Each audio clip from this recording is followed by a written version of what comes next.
庭菜園ライフ。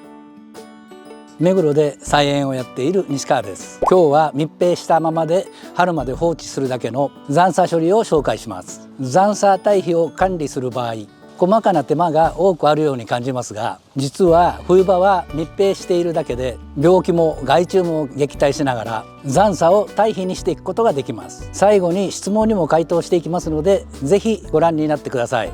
それでは行ってみましょう。残砂として有効なものをご紹介します。キャベツや白菜の残砂がそれにあたります。さつまいものつるなどはあまり向きませんが、細かくすれば使えなくはありません。できるだけ細かくした方が残砂としては分解が早いです。キャベツや白菜などの残砂は、芯のところ以外繊維質が少ないので早く分解が進みます。一方、芋づるなどは繊維の塊になりますので、分解に時間がかかるということです。ですので、芋づるなどはできるだけ短く切って残砂にするようにしましょう。残砂についている害虫の防除ですが、アブラムシなどの害虫はどうするか。結論から言いますと、そのまま土に埋めてしまって OK です。土壌の中の温度が40度以上になることがあるので、アブラムシは死滅します。残砂が分解していくときに、微生物が残砂を発酵させます。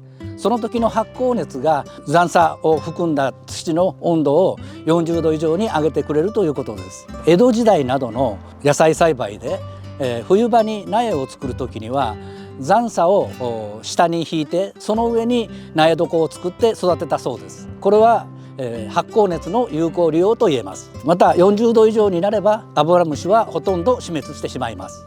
病気についてお話しします。こちらもそのまま土に投入すると、カビを原因とする病気は繁殖が抑えられます。ウイルス性の病気が発生した場合はその葉は除去しましょう。心配な方はオゾン水などをかけて消毒してください。それでは実際に残砂処理を実施していきましょう。まずバケツなどに土を入れて、その中に細かく刻んだ残砂を入れていきます。こちらは、下葉を除去したブロッコリーの葉っぱです。少しアブラムシがついていますが、気にせずに小さく刻んでバケツの中に入れていきます。キャベツや白菜の芯の部分があっても、できるだけ細かくしていただいた方が分解が早いので、細かくするようにしてください。こちらの葉っぱには、アブラムシがついています。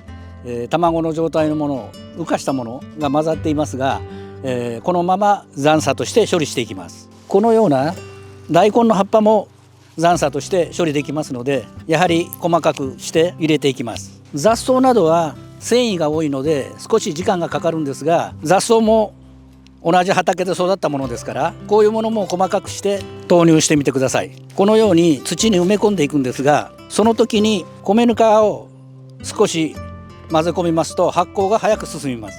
水分がないと発酵が進まないと思われる方もいらっしゃるかもしれませんが、実際に野菜の残砂は大量の水分を含んでいますので、このようにしっかりと土に埋め込んでいただければ発酵が進み始めます。この時に使う土は畑の土をそのまま使ってください。殺菌されたような培養土のようなものでは微生物が発生していない可能性がありますので、微生物が大量に含まれている畑の土を使うようにしてください。埋め終わりましたらレジ袋などで密閉してください。このようにしておくと徐々に発酵が進んで温度が上がって、先ほどのアブラムシなども死滅しますし、早い時間で、堆肥が出来上がります。この堆肥を畑の土に混ぜ込んでいただくと、畑の土の腐食が増えてよく肥えた土になりますので、残砂は捨てるのではなく、このようにして堆肥にして活用していただきたいと思います。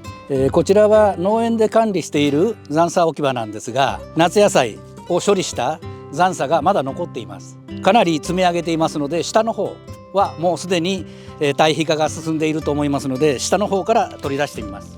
これは畑にすき込む前によくチェックして、小石があったりコガネムシなどの幼虫がいたら取り除いてください。こちらにミミズがいますが、ミミズは畑の養分を作ってくれますので、ミミズはそのまま畑に入れたらいいと思います。こちらはこれから土作りを進めるところですが、土をよくほぐして、その後堆肥を投入してください。